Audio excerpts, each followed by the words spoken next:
तो ऐसा नहीं होता है जी। और दूसरी बड़ी बात आती है कि जी यहाँ आपको दो चीजें समझनी पड़ेगी। एक बागवान ऐसा होता है जिसके पास बहुत लैंड है, उसके लिए दूरी भी चलेगी, मगर एक छोटा किसान होता है जिसके पास 4-5 बीघा जमीन है, वो सोचता है यार पौधे तो थोड़े ज्यादा लगाने हैं गिनती में भी, तो थोड़े घने कर दो। तो आप जब घने की ओर जाएंगे जी, तो आपको एक चीज याद रखना, आप प्लांट टू प्लांट घना लगा सकते हैं, मगर रो के साथ आप कॉम्प्रोमाइज नहीं कर सकते। ठीक है जी।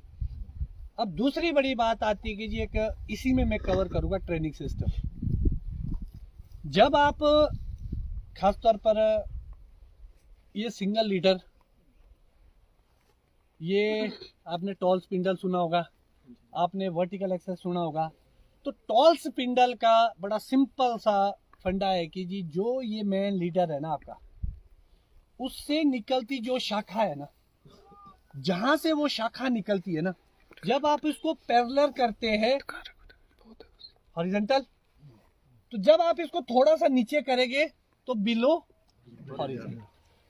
होता क्या इसका फॉर्मूला कि जहां से ये टहनी निकली होगी ना पीछे से, और ये जो इसकी टिप होगी ना, वो टिप इससे नीचे होनी चाहिए, तब आपके कार्बोहाइड्रेट्स वाला जो फंडा है ना वो पूरा होगा, और ये कंट्रोल होके बीमे की ओर जाएगा, ग्रोथ में नहीं जाएगा। सिर्फ ग्रोथ कैसे आएगी यहाँ से, जब वो खड़ी होगी ना छोटी सी टहनी, जैसे ये होगी खड़ी ऐसे, सिर्फ वहां ग्रोथ आएगी, वो भी कम आएगी। जब आपने टहनी की ग्रोथ रोकनी है तो बिलो हॉरिजॉन्टल, इस नेक से उस टिप को नीचे करो। तो ये हो गया जी आपका टॉल स्पिंडल सिस्टम।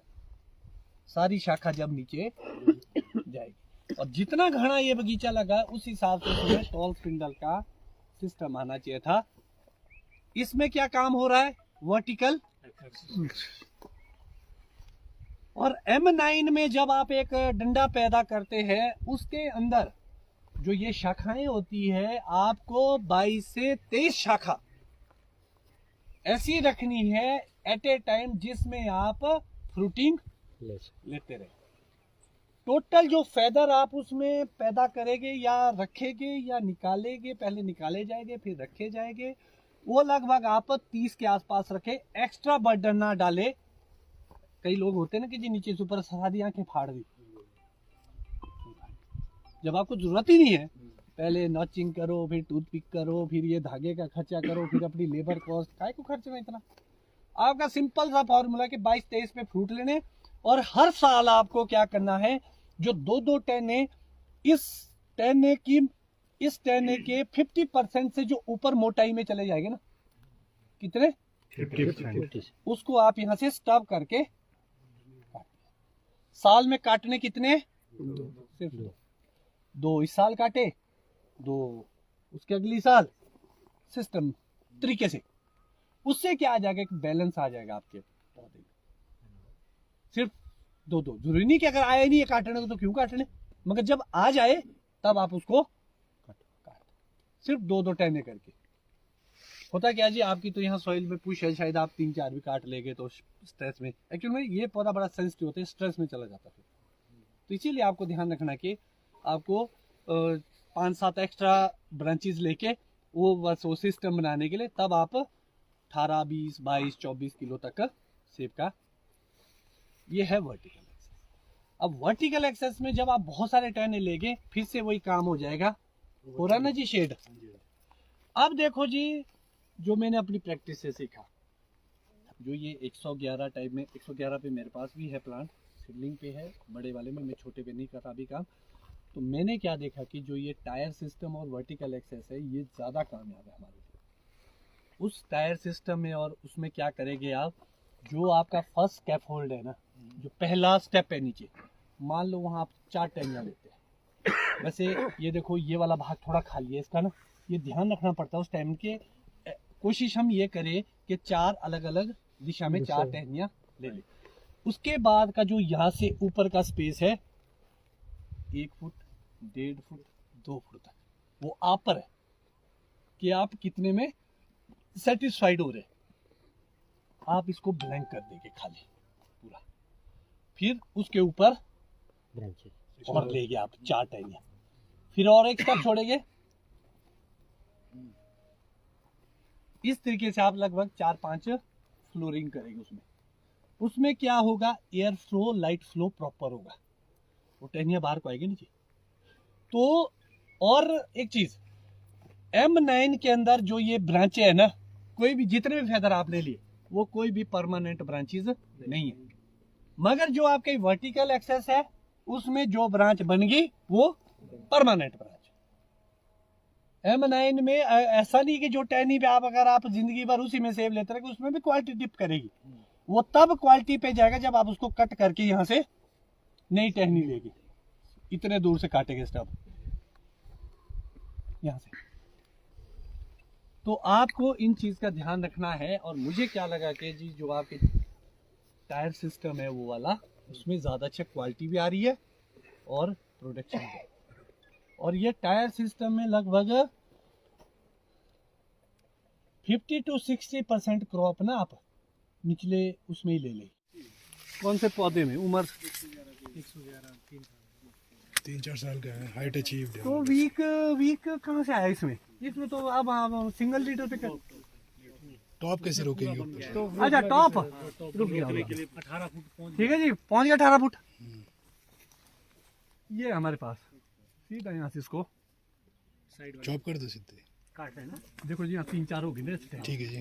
तो आपने इसको यहाँ से काट दिया, यहाँ से कॉल वगैरह लगा लो। हाँ जी, ये टेन आ गई, इसको वो वीक पे डालते रहो, ठीक है। कभी इस साइड कभी इस साइड कभी उस। जो ये साइड की टर्न इसको भी रिन्यू करते हैं, मतलब इसको भी क्लिक कर। चालू रखना है। ये बंद हो जाएगा। लो। ये यहाँ से अब चल पड़ा है ओपन लीडर पर, ओपन लीडर सिस्टम। ये इसका कैरेक्टर है। देखो जी कुछ नहीं करना है, इसमें तो जड़ें आती है ना जी, तभी ये बोला जाता है कि जब आप बर्न आउट से करते हैं तो थोड़ा ज्यादा हो गया ना जी, हल्का सा ना जी यहाँ तक होना चाहिए था, नीचे के नीचे दबा दो। रखना क्यों बर्न आउट ऊपर? ना जो गांठ आ रही है वो गांठ ही है, बर्न आउट बोलते उसको। वो क्या है? अभी इसको निकालते हैं या रहने दे उसको? नहीं रहने दो, मिट्टी भर दो। देखो सबसे ज्यादा तरीका तो मिट्टी भर दो, जड़ें आने दो उसमें। सड़ेगा तो नहीं अंदर कीड़ा? कई पौधों में 5 स्टार्टिंग ऊपर नहीं होना चाहिए था अपना। ग्राफ्टिंग यूनियन तो नहीं है मिट्टी के साथ? नहीं वो क्यों सड़ेगा? ये थोड़ी सा तो स्टॉक है ना इसमें, तो ये रूट कई पौधों में सर उसमें बोरर हमारे वो समस्या बहुत है। वो गाला में आती है जी, वो करेक्टर है गाला का। अच्छा अच्छा, उसमें क्या करना? देखो जी कि रहने दो, उससे क्या दिक्कत होगी? ये कह दबा दो और क्या, ये कुछ नहीं है तो सब में बन गया सही है। एक्चुअली जड़ें आ रही है ना, ये गांठे नहीं है, ये जड़ें आ रही है।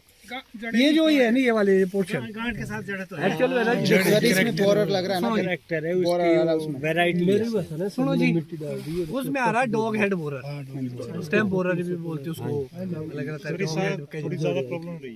देखो ना जी, बरसात में या आफ्टर सीजन जिसके भी तौलिए में घास होगा ना उसके वो आएगा।